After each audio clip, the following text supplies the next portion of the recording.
মালদার মোথাবাড়িতে দুই পক্ষের মধ্যে অশান্তি, ঘটনাস্থলে বিজেপি যাওয়ার পর তুলকালাম। ইংরেজ বাজারে বাধা পুকুরে পথ অবরোধ ঘিরে ধুন্ধুমার, পুলিশের লাঠিচার্জ, শূন্যে গুলি চালানোর অভিযোগ। তুলকালাম পরিস্থিতি, মোথাবাড়িতে দুই পক্ষের মধ্যে অশান্তি, ঘটনাস্থলে বিজেপি যাওয়ার পরই তুলকালাম। ইংরেজ বাজারে বাধা পুকুরে পথ অবরোধ ঘিরে ধুন্ধুমার, পুলিশের লাঠিচার্জ, শূন্যে গুলি চালানোর অভিযোগ।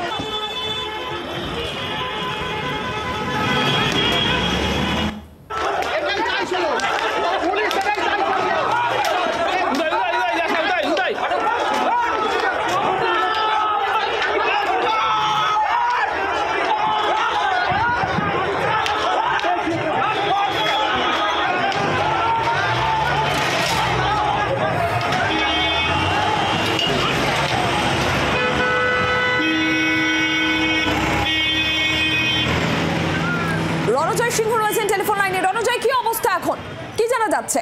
নিরঞ্জন, এখনো পর্যন্ত পরিস্থিতি স্বাভাবিক হয়নি।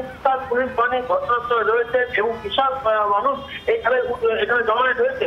মূলত মোথাবাড়ি ইস্যু নিয়ে এইখানে পথ অবরোধে সামিল হয় এলাকার বাসিন্দারা এবং সেই সময় একটি পথ দুর্ঘটনা ঘটে এবং তারপরে কিন্তু এলাকার বাসিন্দারা উত্তেজিত হয়ে পড়ে এবং পুলিশকে লক্ষ্য করে ইট পাথর শুরু করে এবং এইখানে যারা দায়িত্ব ছিলেন পুলিশ যারা ছিলেন তাদের অবরোধকারীদের তোলার জন্য আবেদন, পথ ধরে নেওয়ার জন্য আবেদন করেন, পথ প্রস্তুত করার জন্য তারা ব্যবস্থা করার চেষ্টা করেন। সেই সময় পুলিশকে লক্ষ্য করে ইস্পাতকে শুরু হয়, বচনা শুরু হয় এবং পাল্টা পুলিশ লাঠিচার্জ করে।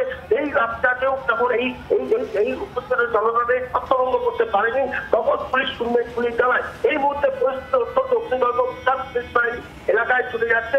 এখনো পর্যন্ত এই জাতীয় সড়ক অবরোধ করার চেষ্টা করে এই বিক্ষোভকারীরা, তাদের সরিয়ে নেওয়ার চেষ্টা করছে পুলিশ কর্তারা এবং এই এলাকার এই ফলে কিন্তু যান চলাচলে বিঘ্ন করেছে, যানজট হয়ে গেছে এবং যানজট মুক্ত করার চেষ্টা করছে পুলিশ কর্তারা।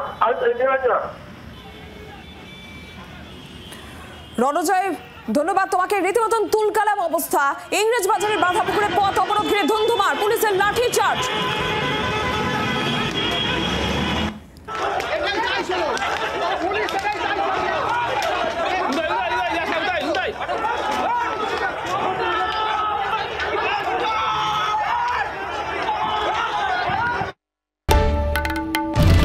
বাংলার আওয়াজ, বাঙালির আবেগ, জি 24 ঘন্টা।